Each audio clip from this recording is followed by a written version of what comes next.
Munyin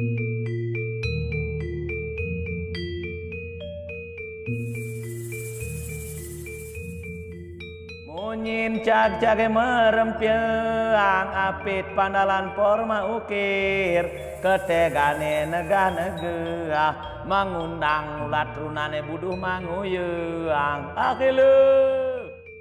Desa Seraya Timur merupakan salah satu dari desa yang terletak di Kecamatan Karangasem, Kabupaten Karangasem, Provinsi Bali. Keindahan alam dan tradisinya masih sangat terjaga oleh masyarakatnya. Dan salah satu hasil karya yang masih ada sampai saat ini yaitu dalam kegiatan menenun kain.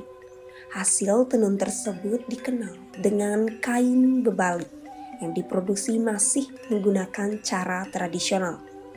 Demikian pula terkait perwarnaan benang yang dilakukan secara alami. Masyarakatnya juga mengklaim kualitas kain tenun yang dihasilkan juga menjadi lebih baik.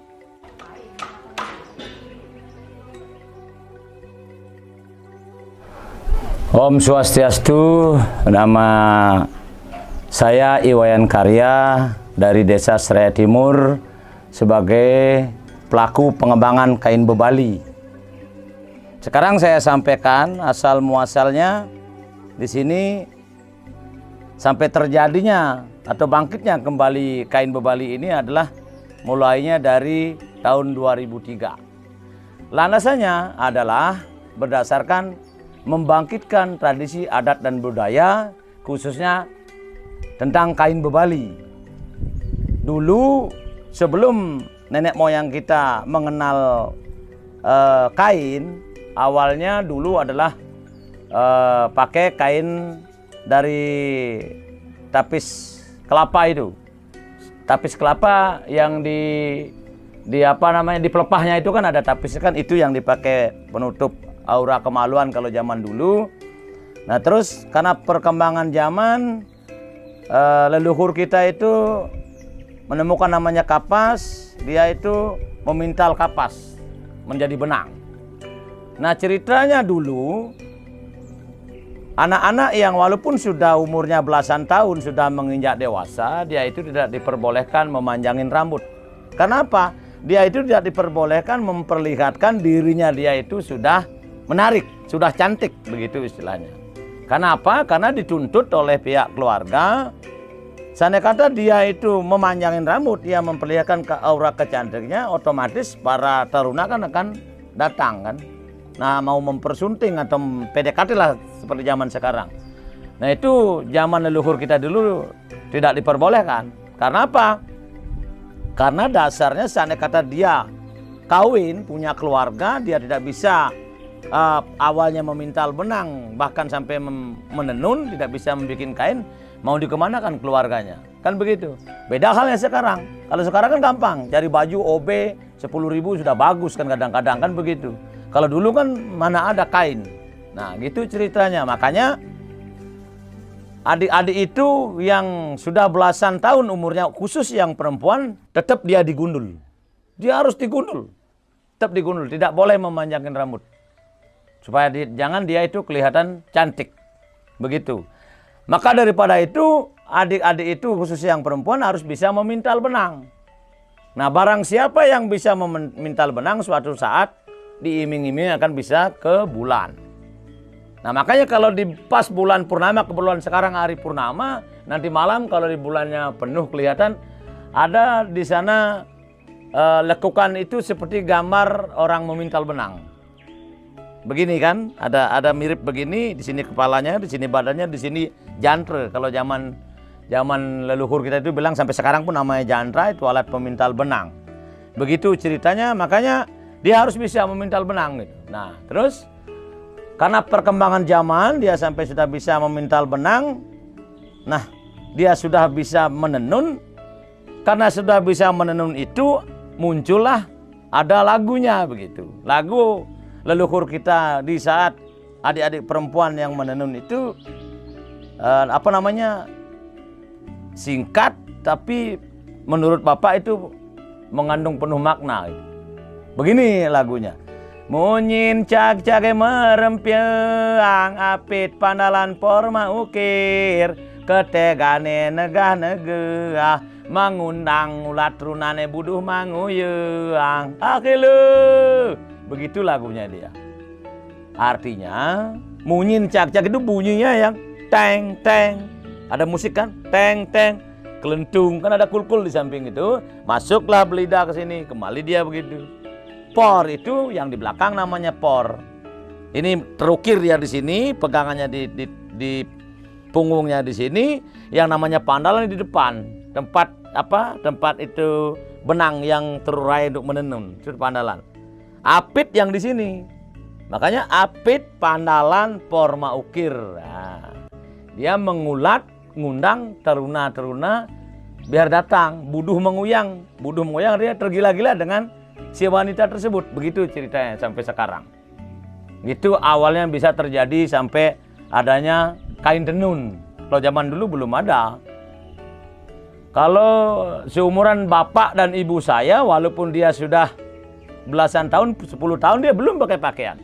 Tanya mungkin nenek, kakeknya, adik-adik, tahu itu. Zaman kurang lebih tahun masih penjajahan itu enggak ada pakaian. Kan begitu. Makanya dulu ada namanya kapas, kapas biasa, kapas Bali kan. Nah terus kita dijajah oleh Belanda sampai 350 tahun. Nah sebelum merdeka kurang lebih berapa ya? Jepang itu menjajah Indonesia kan ada 150 tahun kalau nggak salah. Nah Jepang itu masuk, di sini ada jagung. Masih pas dia mau berbunga jagung, belum berbuah. Tapi itu harus dibunuh jagung, dipangkas habis. Harus nanam kapas. Itu harus nanam kapas karena tuntutan. Itu kan ibaratkan kita dikerja paksa, hasilnya diambil oleh Jepang untuk saat itu kan. Nah kapas itu sampai sekarang masih ada namanya kapas Nippon. Itu dulunya kan pas Nippon kan, Jepang kan Nippon. Sekarang di sini sampai sekarang disebut namanya kapas Pong gitu. Disingkat menjadi Pong gitu, Nippon. Begitu ceritanya perjalanan kain bebali. Nah, terus kebetulan Bapak ini dari di bawah tahun 90-an kan. Nah, kain-kain yang lawas-lawas ini semua sudah menjadi unik.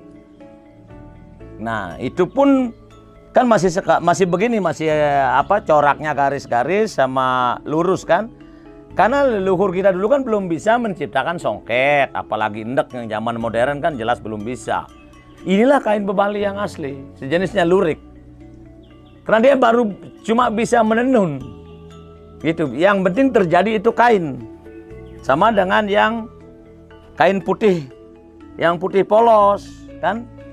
Nah, yang putih polos seperti ini itu kan karena kebutuhan dia yang polos seperti ini sudah sobek ini.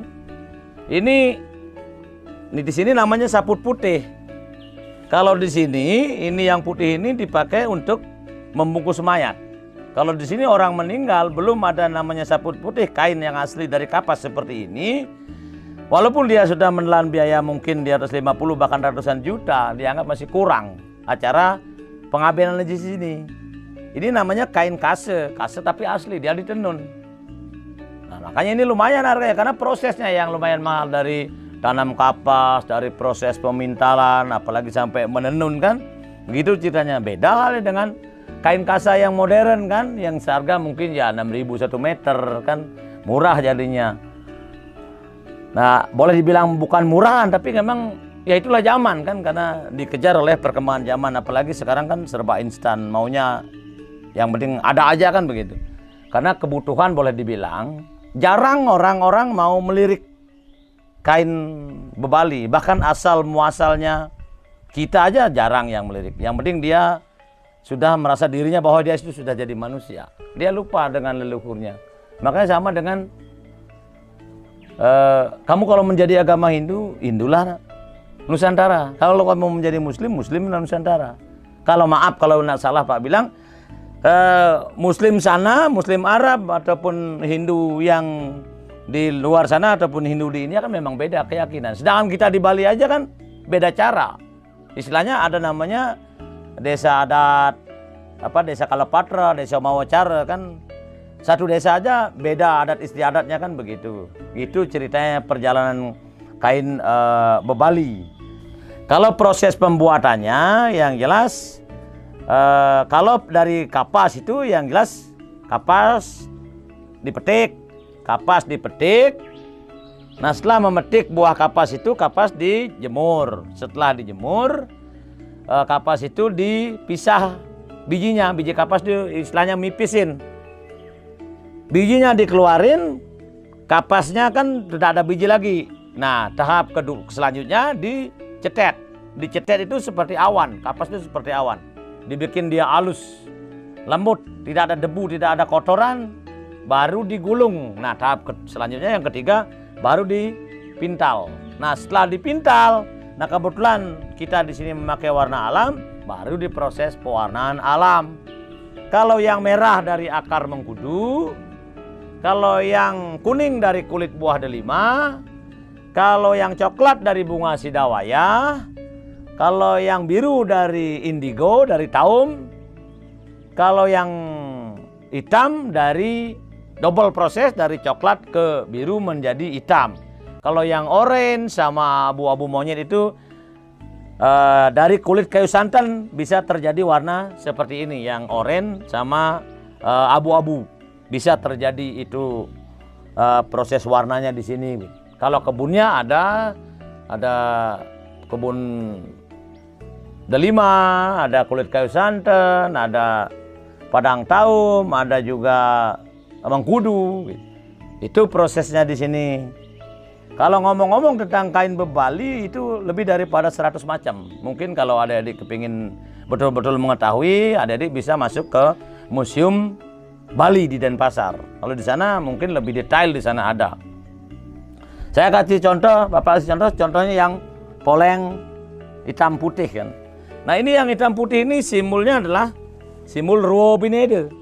Ruobinede ini sebagaimana panjang hitam, sebegitu juga panjang putih.